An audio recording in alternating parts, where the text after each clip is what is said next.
नरसिंह दास चितलांगिया। उनकी कहानी शायद आज राजनांदगांव के लोग भी भूल गए। उसी कहानी को मैं आपको बताने आया हूँ।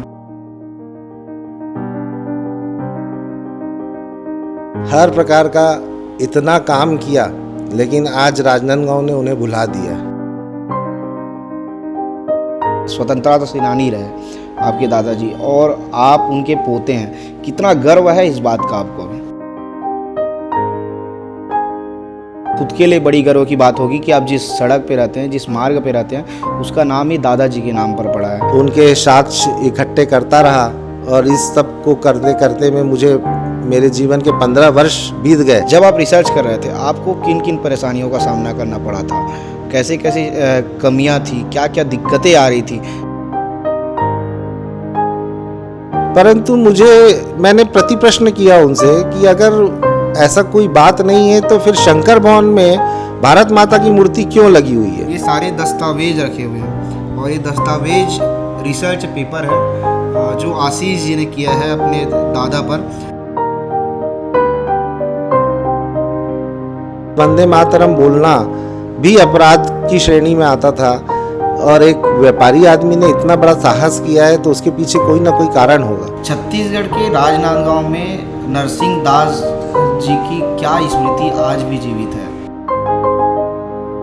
राजनांदगांव में कहीं ना किताबों में लिखा, ना लोगों के मुंह से सुना, जो सच्चा इतिहास जो राजनांदगांव की जनता को जानना चाहिए। राजनांदगांव जिले का स्वतंत्रता आंदोलन का इतिहास मैंने निकाल कर सबके सामने प्रस्तुत किया है। हमारे देश में बहुत से स्वतंत्रता सेनानी हैं, लेकिन कुछ एक स्वतंत्रता सेनानियों के नाम हम जानते हैं। मैं राजनांदगांव में हूँ और राजनांदगांव में क्यों हूँ? क्योंकि यहाँ एक स्वतंत्रता सेनानी रहे नरसिंह दास चितलांगिया। उनकी कहानी शायद आज राजनांदगांव के लोग भी भूल गए। उसी कहानी को मैं आपको बताने आया हूँ। उनके पोते हैं हमारे साथ में, उनसे ही बातचीत करेंगे और उनकी कहानी बहुत दिलचस्प है। हमने काफ़ी लंबी बातचीत की है, वो बातचीत अब आपको सुनाएंगे।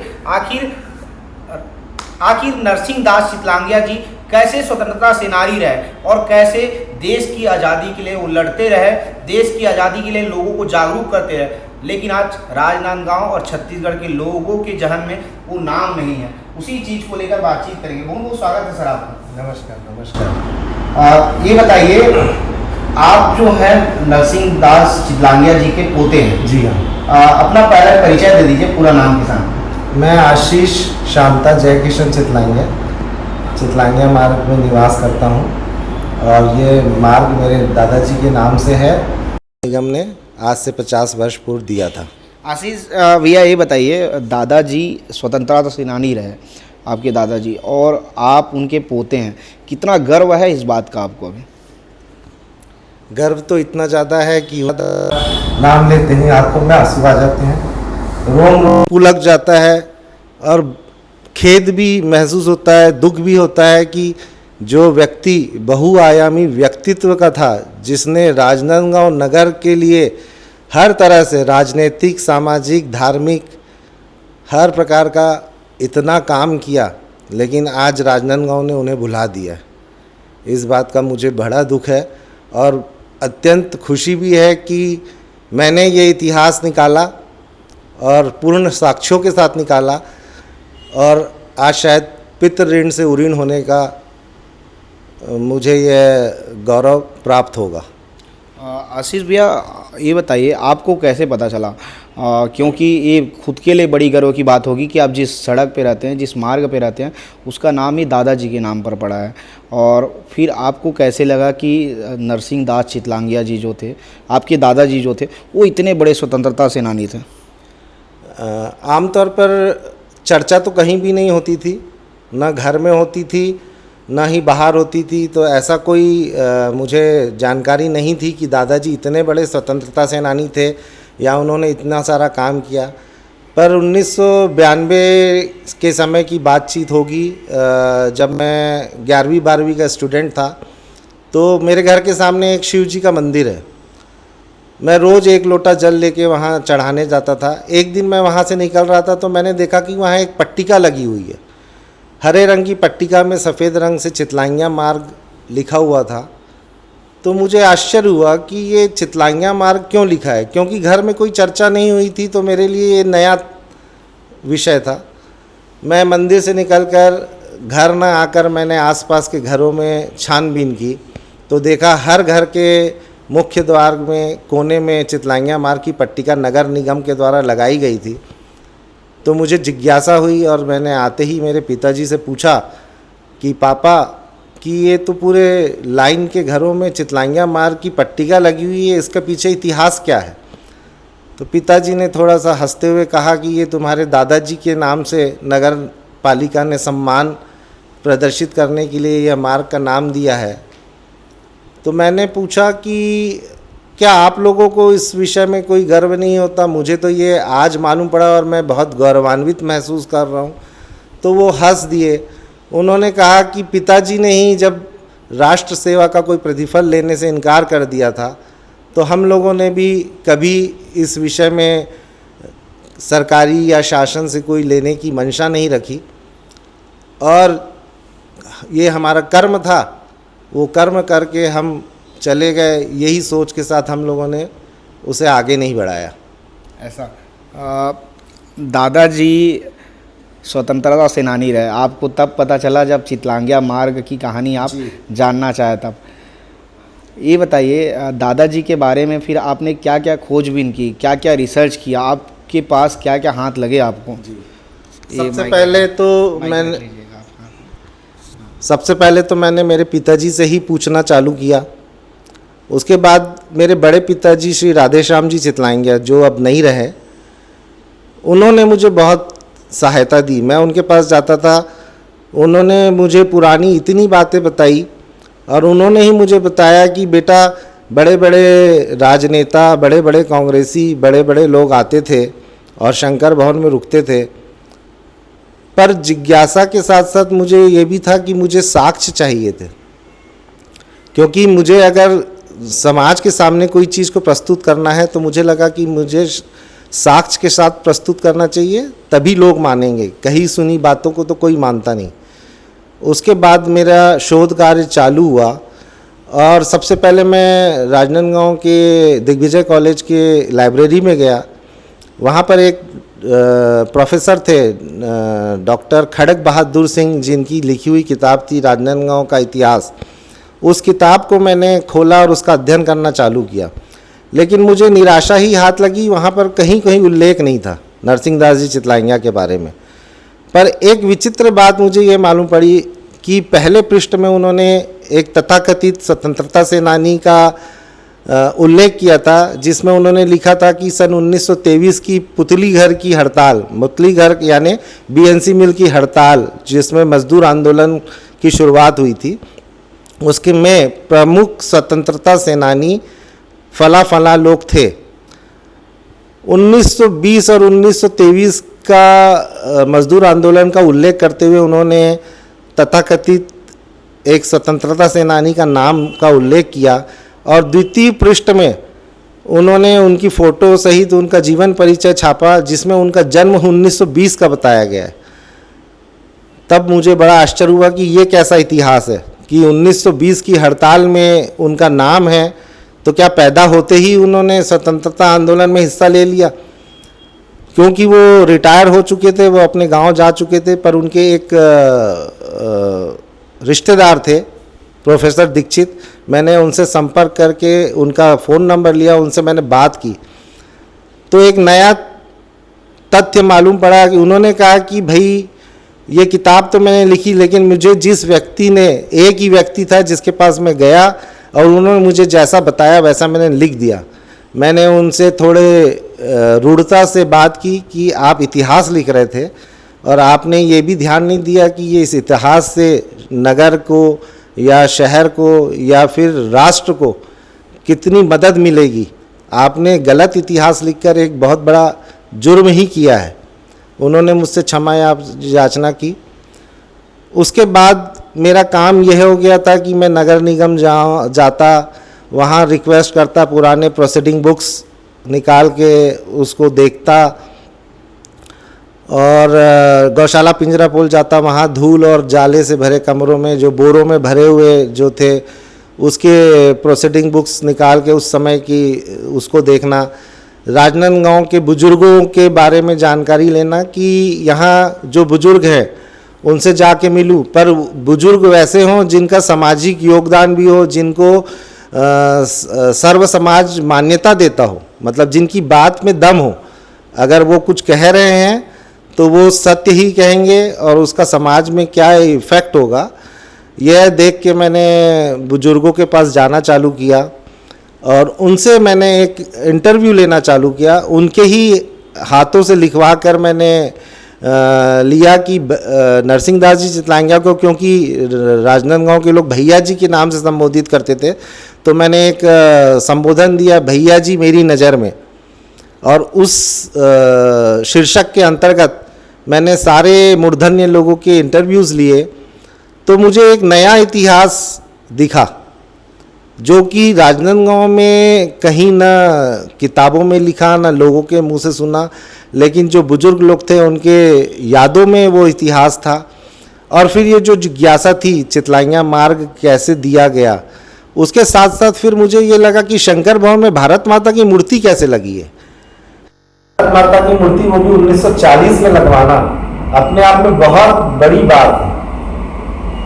फिर मैंने यहाँ पर डॉक्टर सुरुचि मिश्रा करके एक है जिनके परिवार वाले जनतंत्र पेपर निकाले, यह वो परिवार है जो डॉक्टर बलदेव प्रसाद मिश्र का परिवार है, जो मानस मर्मज्ञ के रूप से बड़े साहित्यकार माने जाते हैं। उस परिवार से जाके मिला तो उन्होंने मेरी मदद के लिए अपने पुराने समाचार पत्रों को छाना बीना और उसमें से मुझे एक श्रद्धांजलि जो बलदेव प्रसाद मिश्र जी ने लिखी थी नरसिंह दास जी चितलांगिया के लिए, उस पेपर की प्रति मुझे प्रदान की।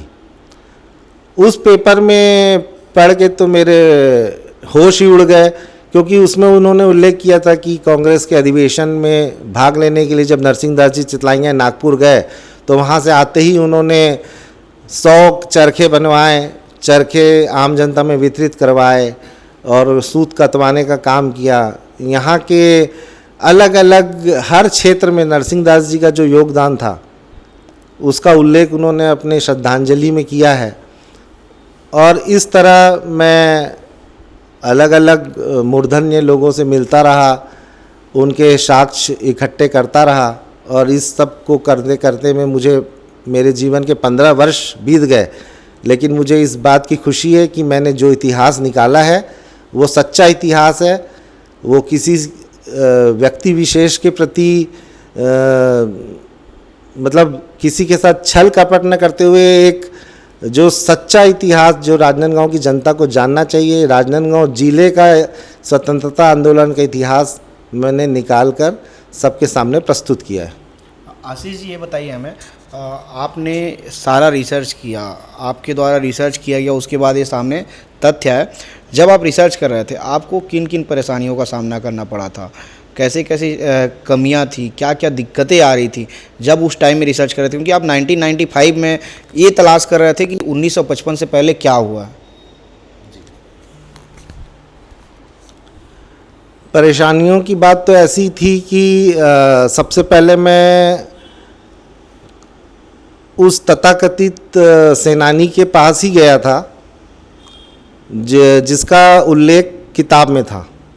तो मैंने उनसे जब इस बारे में चर्चा की कि आप स्वतंत्रता सेनानी हैं तो निश्चित रूप से आप नरसिंह दास जी चितलांगिया के सारे कार्यों को जानते होंगे, तो उन्होंने सिरे से नकार दिया कि ऐसा कुछ भी ना मुझे याद है, ना ऐसा कोई उनका योगदान है। परंतु मैंने प्रति प्रश्न किया उनसे कि अगर ऐसा कोई बात नहीं है तो फिर शंकर भवन में भारत माता की मूर्ति क्यों लगी हुई है, और वो भी तिरंगा झंडा लिए हुए, और वो भी 1940 में, जो कि अपने आप में बहुत बड़ी घटना है, क्योंकि उस समय हमारा देश आज़ाद नहीं हुआ। उस समय हमारा देश आज़ाद नहीं हुआ था और वो समय ऐसा था कि वंदे मातरम बोलना भी अपराध की श्रेणी में आता था। और एक व्यापारी आदमी ने इतना बड़ा साहस किया है तो उसके पीछे कोई ना कोई कारण होगा। पर वहाँ से निकलने के बाद जब मैं बहुत सारे अन्य बुजुर्गों के पास गया तब मुझे ये सच्चाई मालूम पड़ी कि कैसे स्वतंत्रता आंदोलन को व्यक्ति विशेष ने कैप्चर कर लिया, क्योंकि उस समय के जो स्वतंत्रता सेनानी थे वो प्रायः इस दुनिया में नहीं रहे थे। तो कोई बताने वाला व्यक्ति था नहीं। तो परंतु मैं फिर उसके बाद हारा नहीं, मैंने जगह जगह जाकर पुराने रिकॉर्ड्स निकालने आरंभ किए। घर के भी कचरे और पुरानी पेटियां और सारी चीज़ों को खंगालना चालू किया कि क्या मालूम क्या चीज़ काम की मिल जाए। और ईश्वर की कृपा से मुझे बहुत सारे फ़ोटोग्राफ्स मिल गए, जिसमें पंडित रविशंकर शुक्ल के साथ शंकर भवन के सामने का चित्र है, जिसमें भारत माता की मूर्ति लगी हुई 1940 की शंकर भवन का चित्र है, जिसमें नगर पालिका के सदस्य जब थे हमारे दादाजी, उस समय की पूरी बॉडी का एक चित्र मिला है मुझे। और साथ ही साथ जिस जगह हम इंटरव्यू कर रहे हैं, ये सबसे पुराना घर है और यहाँ पर एक लाल कमरा हुआ करता था, जिसमें प्रसिद्ध मजदूर नेता आर.एस. रुईकर को हमारे दादाजी नरसिंह दास जी चितलाइया ने संपर्क किया था मजदूर आंदोलन को गति देने के लिए, और उन्हें सबसे पहले अपने निवास स्थान में रुकाया, उनके निवास की, उनके भोजन की सारी व्यवस्था की और मजदूर आंदोलन को गति देने के लिए उनसे चर्चा की। तो वो लाल कमरा इसी जगह पे स्थित था। तो ये भी एक बहुत बड़े सौभाग्य की बात है। और ये आर.एस. रुईकर साहब जो हैं, इनका पद इतना बड़ा था कि जवाहरलाल नेहरू और सुभाष चंद्र बोस के समकक्ष इनकी कुर्सी लगती थी और उनके साथ उनकी फ़ोटोग्राफ्स भी है। तो ऐसे आदमी को राजनांदगांव बुलवाना और यहाँ के मजदूर आंदोलन को गति देने के लिए उन्हें प्रेरित करना, ये काम नरसिंह दास जी चितलाइया ने किया। और स्टेट कांग्रेस के गठन में नरसिंह दास जी चितलाइया की बहुत महत्वपूर्ण भूमिका थी। पर 1938 में जब नरसिंह दास जी चितलाइया गंज की सभा की अध्यक्षता कर रहे थे, अंग्रेजी शासन के विरोध में जनता को प्रेरित करने के लिए वो भाषण दे रहे थे, तब अंग्रेजी शासन के सैनिकों ने आकर उन्हें गिरफ्तार कर लिया और उन्हें जेल की सज़ा हुई। तो उन्हें छुड़ाने के लिए नागपुर से 2 बैरिस्टर बुलवाए गए। तो ये भी एक प्रश्न मेरे दिमाग में आया कि अगर वो व्यक्ति बहुत ज़्यादा पावरफुल नहीं होता या उसका योगदान स्वतंत्रता सेनानी के रूप में नहीं होता, तो नागपुर से बैरिस्टर क्या जरूरत पड़ी। फिर बाद में मुझे समझ आया कि स्थानीय जितने स्वतंत्रता सेनानी थे, ठाकुर लोटन सिंह जी, कस्तूरचंद जैन, एकनाथ मारुति राव, प्रेमलाल जी मुंदड़ा, इन लोगों ने नरसिंह दास जी से आग्रह किया कि आप खुलकर इसमें स्वतंत्रता आंदोलन में मत कूदिए, आपको पर्दे के पीछे रहकर ही मदद करना होगा, क्योंकि स्वतंत्रता आंदोलन को चलाने के लिए धन की बहुत आवश्यकता है। अगर आप गिरफ्तार हो गए और आपको जेल की सज़ा हो गई या 2-4 वर्ष के लिए आपको अंदर भेज दिया गया, तो पीछे आंदोलन को गति कौन देगा। और इसी कारण जब गंज की सभा में गिरफ्तारी हुई, उसके बाद नरसिंह दास जी को जब सब लोगों ने आग्रह किया, तो उन्होंने फिर स्टेट कांग्रेस के गठन के समय परोक्ष रूप से उसकी पूरे गठन में सहयोग किया, लेकिन सामने खुलकर नहीं आए। 1920 में जो है मजदूर आंदोलन की शुरुआत हुई और 1938 में जो है दादाजी गिरफ्तार होते हैं। इतना लंबा मजदूर आंदोलन चलता है, उसके बाद 1938 में फाइनली गिरफ्तार कर लिए जाते हैं। तो 1920 से लेकर 1938 तक लगातार मजदूर आंदोलन में सक्रिय थे। जी हाँ, मजदूर आंदोलन की नींव डाली थी ठाकुर प्यारेलाल सिंह ने। 1920 में जब ठाकुर प्यारेलाल सिंह ने मैनेजमेंट के खिलाफ ये प्रस्ताव पास किया कि हमें मज़दूरों के हितार्थ आंदोलन करना है, तो उन्होंने हड़ताल की। पर फिर मैनेजमेंट के साथ उनकी मीटिंग होती थी और थोड़े दिन में हड़ताल ख़त्म हो जाती थी, फिर मज़दूर काम पे लौट आते थे। पर 1923 में जो पुतली घर की हड़ताल के नाम से फेमस है, वो जो हड़ताल हुई बहुत फेमस हुई, मतलब विश्व के 10 प्रसिद्ध मजदूर आंदोलनों में से एक राजनांदगांव का मजदूर आंदोलन कहलाता है। उस हड़ताल के समय जब वो लंबी खिंच गई, तब नरसिंह दास जी चितलाइया ने सैकड़ों बोरे अनाज के वहाँ भिजवा दिए। पर क्योंकि ठाकुर प्यारेलाल सिंह को अंग्रेजी शासन ने जिला बदर कर दिया और वो राजनांदगांव जिले में प्रवेश नहीं कर सकते थे, तो फिर ऐसे समय में मज़दूर आंदोलन को गति कौन दे। तो मज़दूर हड़ताल भी करते थे, फिर वापस काम पे जाते थे, फिर हड़ताल करते थे, ये सिलसिला चलता रहा। पर जब सिलसिला बहुत लंबा चल गया, जब देखा कि 1923 से 1938 आ गया और कोई हल नहीं निकलता, तब फिर नरसिंहदास जी चितलाइया ने नागपुर के प्रसिद्ध मजदूर नेता RS रुईकर साहब से कांटेक्ट किया और उन्हें कहा कि आप राजनांदगांव आइए और यहाँ की BNC मिल का काम संभालिए।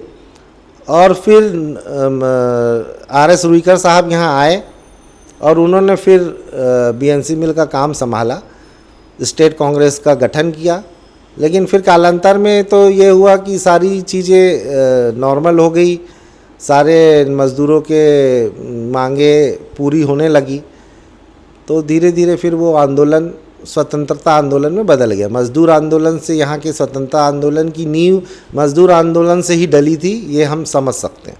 और देखो, जब हम बातचीत कर रहे हैं तो बातचीत से पहले मैं बता दूं बीच में, ये सारे दस्तावेज रखे हुए हैं और ये दस्तावेज रिसर्च पेपर है जो आशीष जी ने किया है अपने दादा पर। और आप देखिए, फ़ोटो आप देखेंगे, ये सारी पुरानी फ़ोटो है, पुरानी फ़ोटो आपको दिखाई पड़ेगी और हर एक फ़ोटो की अलग अलग कहानी है।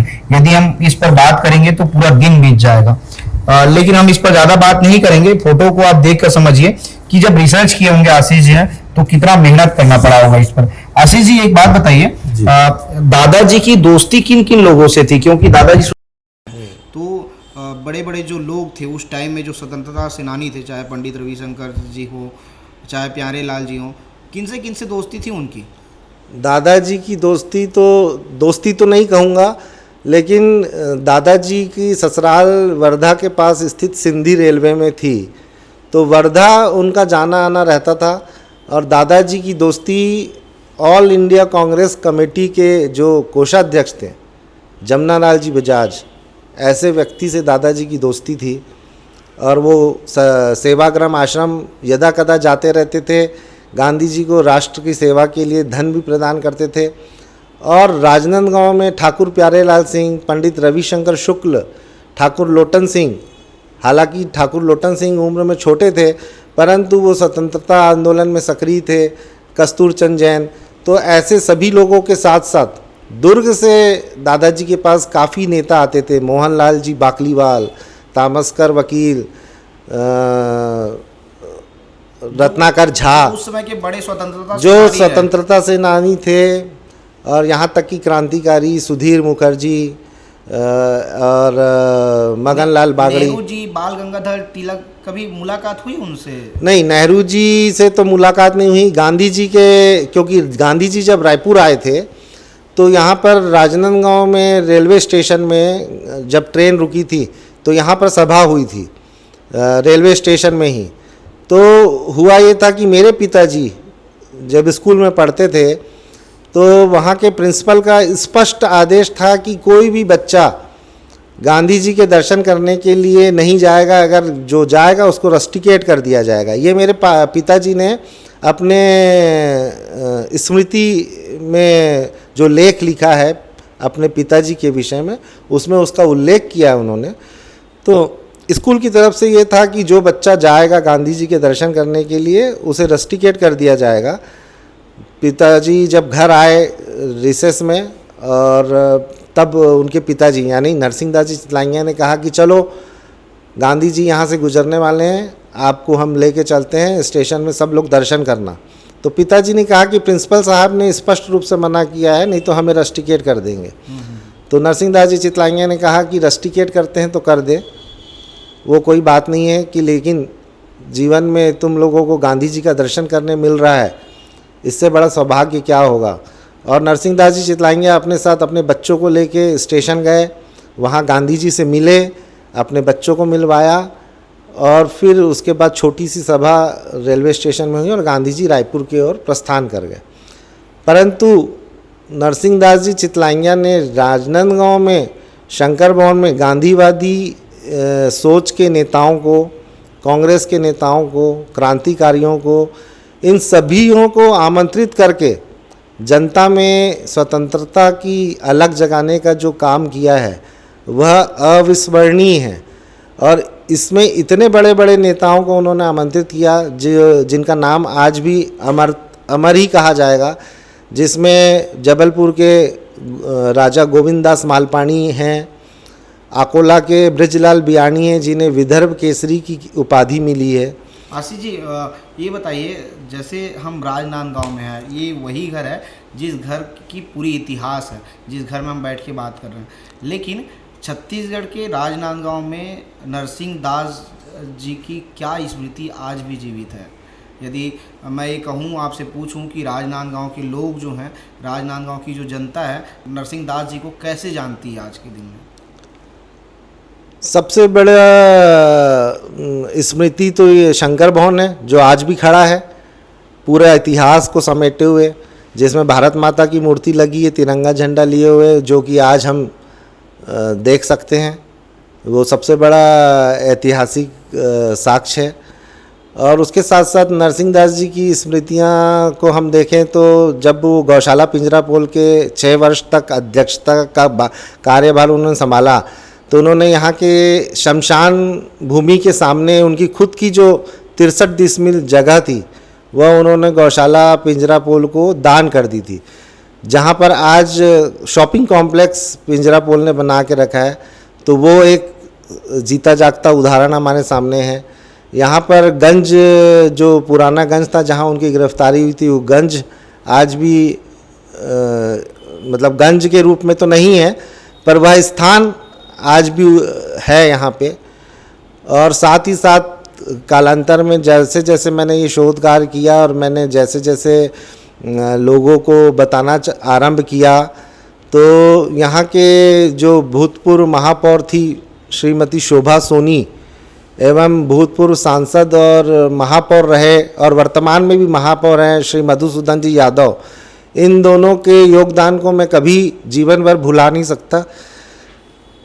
जब मैंने अब मेरा इतिहास उनके सामने रखा और उन्हें बताया नरसिंह दास जी चितलांगिया के बारे में, और मैंने उनसे कहा कि इनके बारे में आप क्या कर सकते हैं, इनकी स्मृतियों को जीवित रखने के लिए, अमर बनाने के लिए आपका क्या योगदान होगा, तब दोनों ने मिलकर एक आम रूप से नरसिंह दास जी चितलांगिया की मूर्ति स्थापित करने का प्रस्ताव रखा और उसे मूर्त रूप दिया। पर उस मूर्ति की स्थापना कांग्रेस के शासनकाल में हुई, क्योंकि कोरोना फैल गया, मधुसूदन जी यादव का महापौर का कार्यकाल समाप्त हो गया, मूर्ति बन के तैयार थी, पर कोरोना काल के कारण उसे स्थापित नहीं कर पाए थे।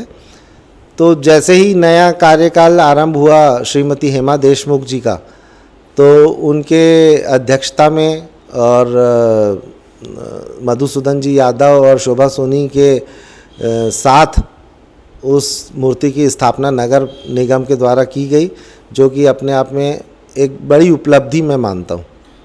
आपके जहन में आपने इतना रिसर्च किया है, आपने इतना अध्ययन किया है, सारी चीज़ें आपने निकाला है रिसर्च करने के बाद, ये बताइए आपके जहन में आपके दादाजी से रिलेटेड ऐसी कौन सी याद है जिसको आप कभी भूल नहीं पाएंगे? क्योंकि आपने इतना रिसर्च किया, ऐसी कोई बात हो जो दादाजी के दिल में छू गई हो, आपको लगता हो कि दादाजी जो कर सकते थे किसी अब कोई नहीं कर सकता है? दादाजी की मृत्यु 10 मई 1955 को हो गई थी और मेरा जन्म 28 अक्टूबर 1972 का है। तो दादाजी को मैंने देखा भी नहीं और उनके विषय में कोई चर्चा नहीं थी, तो मुझे कुछ जानकारी भी नहीं थी।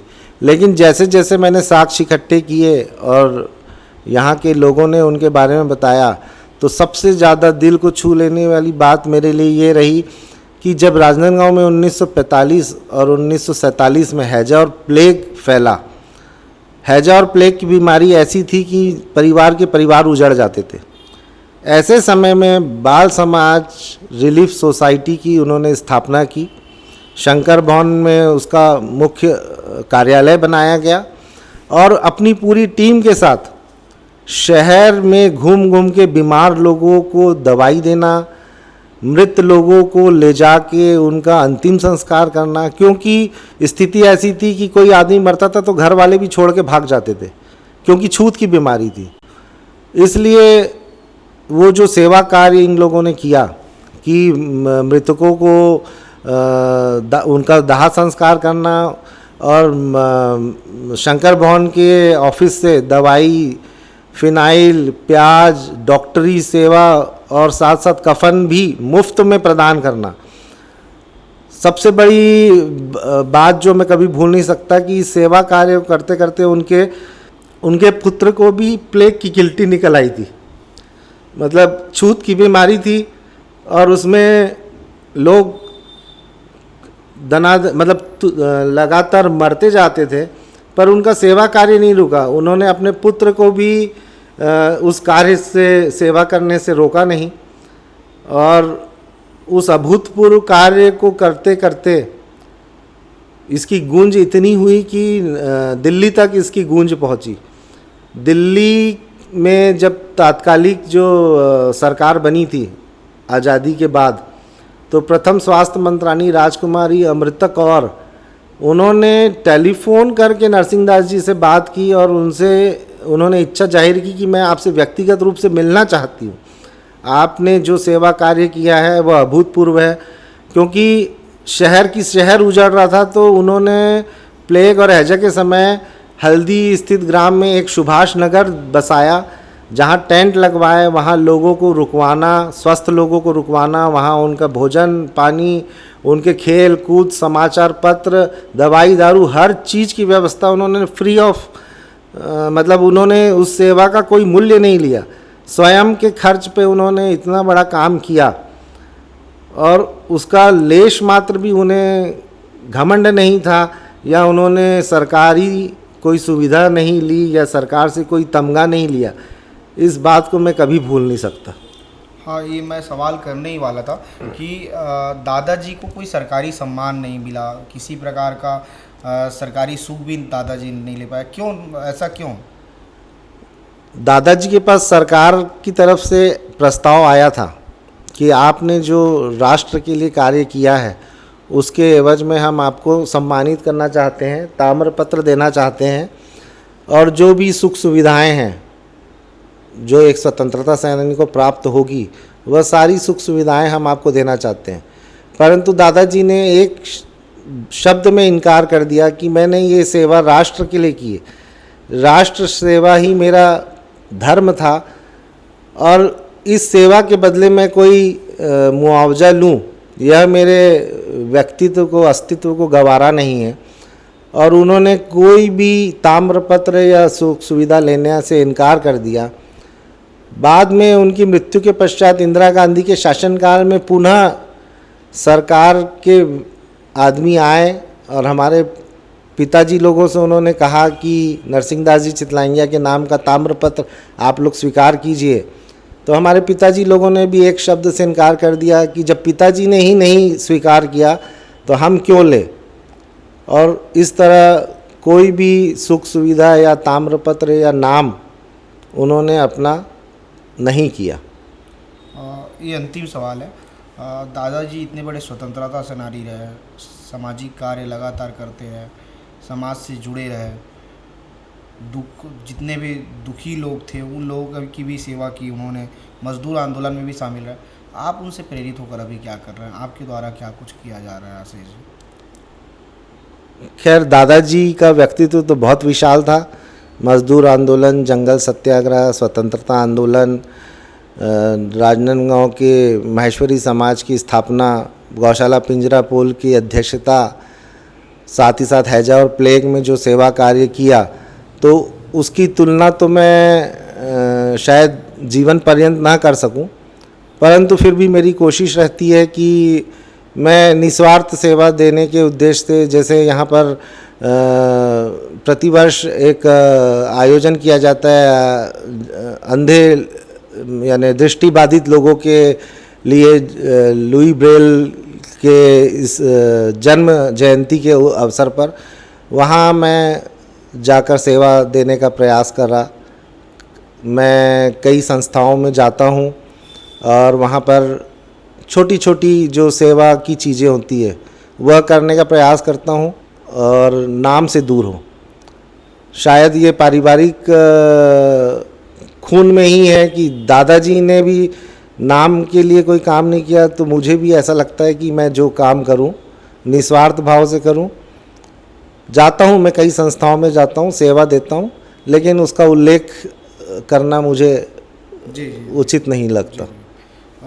तो नरसिंह दास चितलांगिया जी के बारे में बातचीत कर रहे थे हम, और सोचिए देश में इतने सारे स्वतंत्रता सेनानी होते हैं। राजनांदगांव की जो जनता है जो वीडियो देखेगी, या छत्तीसगढ़ के जो लोग हैं वीडियो देखेंगे, इतने बड़े स्वतंत्रता सेनानी रहे नरसिंह दास चितलांगिया जी, उनको कितने लोग जानते थे? आप जानते थे कि नहीं जानते थे उनकी कहानी? कमेंट करके ज़रूर बताइएगा। लेकिन जब मैं कहानी सुना तो मैं स्वयं भावुक हो गया था, और आशीष जी जब सुना रहे थे कहानी तो खुद ही भावुक हो गए थे, आंखों में आंसू आ गए थे। राजनांदगांव के रहने वाले लोग, छत्तीसगढ़ के रहने वाले लोग, आपके आसपास ऐसी कोई कहानी हो जो स्वतंत्रता सेनानी हो, उनकी कोई कहानी हम ज़रूर बताएंगे आपको। ये पूरी कहानी कैसे लगी आप कमेंट करके ज़रूर बताइएगा।